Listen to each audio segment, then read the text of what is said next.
할렐루야. 오늘도 새벽 예배에 오신 모든 성도님들 환영하고 축복합니다. 오늘 말씀은 창세기 41장 38절부터 41절까지의 말씀입니다.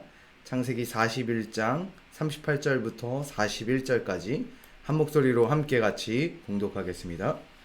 바로가 그의 신하들에게 이르되 이와 같이 하나님의 영에 감동된 사람을 우리가 어찌 찾을 수 있으리요 하고 요셉에게 이르되 하나님이 이 모든 것을 내게 보이셨으니 너와 같이 명철하고 지혜 있는 자가 없도다.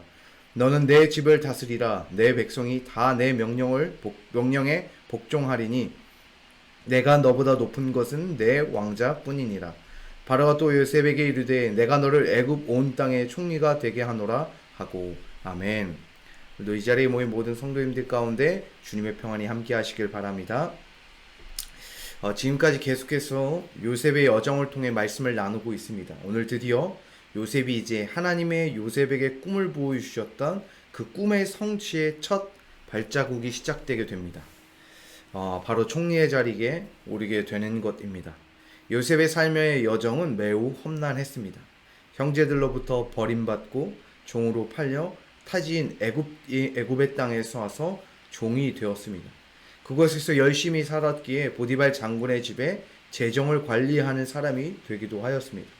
그러나 보디발 장군의 아내의 거짓말로 인해 요셉은 억울한 누명을 쓰게 됩니다. 그렇게 억울하게 감옥에 사서 살아가게 됩니다. 그리고 드디어 그 억울한 인생의 삶에서 벗어날 수 있게 되는 총리의 꿈을 해석함을 통해서 총리가 되어 종에서 죄수, 죄수에서 총리라고 하는 인생의 역전을 경험하게 됩니다. 그런데 이렇게 요셉의 인생 역전을 이루게 된 이유가 있습니다. 오늘 요셉을 총리로 세우는 바로 왕의 이유가 오늘 본문에 잘 나타나 있습니다. 우리의 삶은 어떠한 열매를 맺기에는 매우 오랜 시간 수고와 노력이 필요합니다. 그래서 인내의 시간을 통해서 얻어지는 것이 열매입니다.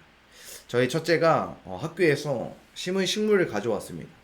그렇게 가져온 식물에 물을 주고 잘 키우라고 첫째에게 말을 놓았습니다. 그런데 첫째는 그런 것을 잘 신경 쓰는지 못하는 성격입니다. 그래서 며칠이 지나니까 어떻게 됐겠어요? 네, 물을 주지 않아 가꾸지 않아서 식물은 결국 말라 죽게 되었습니다. 식물을 키우는 것에도 또 열매를 맺는 과일을 얻기 위해서도 그만큼의 수고와 노력 그리고 인내가 필요합니다. 식물을 잘 자랄 수 있도록 환경과 또 물과 거름을 주어야 합니다. 그리고 열매가 나왔더라도 그 열매가 잘 무르익도록 기다려야 합니다. 그렇게 인내에 기다리면 결국 맛있는 열매를 먹게 됩니다. 우리 그리스도인에게 있어서 그렇듯 열매를 맺는 것은 매우 중요합니다. 그리스도인에게 있어서 최종 목적은 열매 맺는 삶을 사는 것입니다. 요한복음 15장 2절에 이렇게 말씀하고 있는데요. 무릇 내게 붙어 있어 열매를 맺지 아니하는 가지는 아버지께서 그것을 제거해 버리시고 무릇 열매를 맺는 가지는 더 열매를 맺게 하려 하여 그것을 깨끗하게 하시느니라. 그렇듯 우리에게 있어서 열매를 맺는 것은 매우 중요합니다. 오늘 요셉은 열매를 맺기에 모든 일련의 과정을 갖춰오게 됩니다. 그리고 그는 결국 열매를 맺게 됩니다. 총리라고 하는 하나님의 약속의 말씀의 성취의 열매를 이루게 됩니다.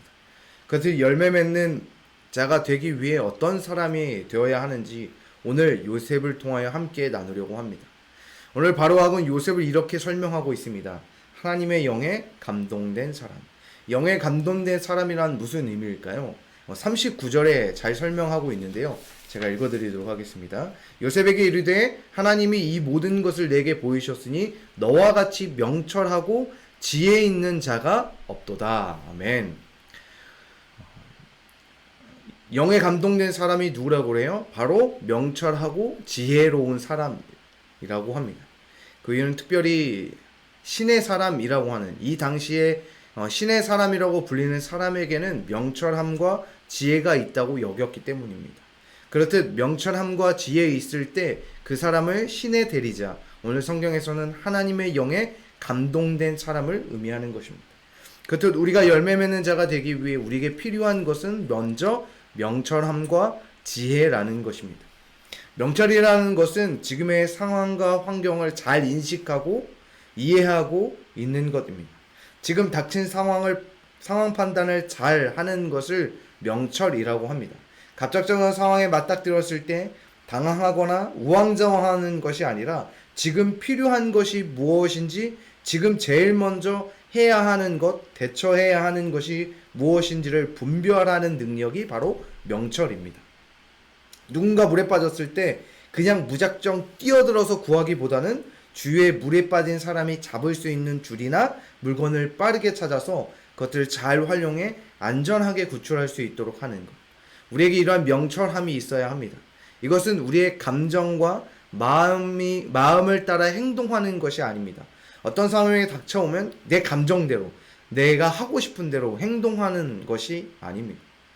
쉽게 나에게 화를 내거나 삐지거나 승질내거나 토라지거나 짜증내거나 이렇듯 어떤 상황과 환경이 닥쳤을 때 내 감정과 마음을 통해 행동하고 드러내는 것이 아니라 그 문제와 어떤 상황과 환경이 닥쳤을 때 그것들을 어떻게 대처해야 하는 것이 옳은지 분별하는 것이 바로 명철이라는 것입니다. 그렇기 위해서 우리의 마음을 잘 다스리는 훈련이 필요합니다. 우리나라 속담에 이런 말이 있죠. 차부린 세 번이면 살인도 면한다는 속담이 있습니다. 그렇듯 우리의 마음을 다스려야 합니다. 오늘 요셉의 삶을 보면 그의 마음을 너무나도 잘 다스렸던 것 같아요. 그가 형들로부터 종으로 팔려가는 과정에서도 요셉은 어떠한 감정적인 분토와 또한 어떠한 이 감정들한 상황으로 대처하지 않습니다. 또 이 보디발 장군 아내의 거짓됨으로 인해서 내 속상함과 두려움을 인하여 좌절하거나 슬퍼하거나 낭망하지 않습니다. 그는 어떠한 상황과 상황에 놓여 있을 때 내 감정대로, 내 심정대로 그것들을 대처하고 행동하는 것이 아니라 오직 그 문제를 어떻게 해결하고 어떻게 대처해야 하는지를 분별해서 잘 대처할 수 있는 능력을 가지고 있었다는 것입니다. 그렇듯 우리에게 이러한 명철함이 필요합니다. 그리고 두 번째로는 지혜 있는 사람이 되어야 합니다. 이 시대의 지혜라는 것은 아버지의 아버지로부터 내려오는 삶을 통하여 경험되는 삶의 지혜를 의미합니다. 그러나 이것은 우리가 사는 삶의 지혜가 아니라 바로 하나님의 말씀을 따라 살아감으로 경험되어지는 지혜를 의미합니다. 그렇기 위해서 우리는 하나님의 말씀을 따라 순종해야 합니다. 왜냐하면 그럴 때마다 하나님의 말씀을 통하여 순종할 때마다 그것이 하나님의 말씀을 통하여 순종함이 내 삶에 경험되어져서 그것이 삶의 지혜로 자리 잡게 되기 때문입니다. 경험하지 않고는 얻어지지 않습니다. 해보지 않고는 알 수 없는 것이 있습니다. 요셉에게 있어서 하나님의 말씀의 순종의 경험은 그 삶 자체였습니다. 그렇듯 우리에게도 마찬가지입니다. 하나님의 말씀의 순종의 경험을 계속해서 늘려가시기를 바랍니다. 충분히 경험하고 배우며 느끼시기를 주님의 이름으로 소망합니다. 우리의 하나님의 말씀에 순종함으로 내가 날마다 내 삶으로 경험하고 그것들을 통하여 축적해 나아가면 그것이 내 삶의 지혜가 되어 어떤 상황에 놓여 있을지라도 그 지혜를 통하여 해결하고 풀어가며 그 지혜를 통하여 하나님의 약속의 말씀에 성취하는 삶으로 살아갈 수 있게 되기 때문입니다. 이러한 열매 맺는 사람이 되어지시기를 주님의 이름으로 소망합니다. 하나님에게 감동된 자, 지혜와 명철함이 있는 자, 그런 우리 모든 성도님 되시기를 주님의 이름으로 소망합니다. 그런 사람에게 주시는 하나님의 축복이 있습니다. 오늘 이 바로가 요셉에게 이야기합니다. 같이 읽어볼까요? 40절인데요. 너는 내 집을 다스리라. 내 백성이 다 내 명령에 복종하리니 내가 너보다 높은 것은 내 왕자뿐이니라. 바로 하나님께서 이 열매 맺는 요셉에게 주시는 축복이 있습니다. 바로 내 집을 다스리게 되고 다 내 명령에 복종하게 된다는 것입니다. 이 세상 만물을 하나님께서 우리에게 지혜와 명철함 가운데 하나님의 말씀 가운데 살아가는 삶이 되어지면 그 사람에게 주시는 하나님의 축복은 세상을 다스릴 수 있는 권리, 권한, 그리고 세상 명령에 복종하게 되는 하나님의 권위와 능력을 주어 주신다는 것입니다. 그래서 요셉은 죄인이라는 것, 종이라는 삶의 처지에서 총리라고 하는 인생의 역전의 삶을 얻게 됩니다. 그것은 우리의 삶도 마찬가지입니다. 하나님의 말씀에 통하여 내가 명철함과 지혜를 따라 살아갈 때 그 삶에게 하나님께서 주시는 은혜는 바로 이러한 축복입니다.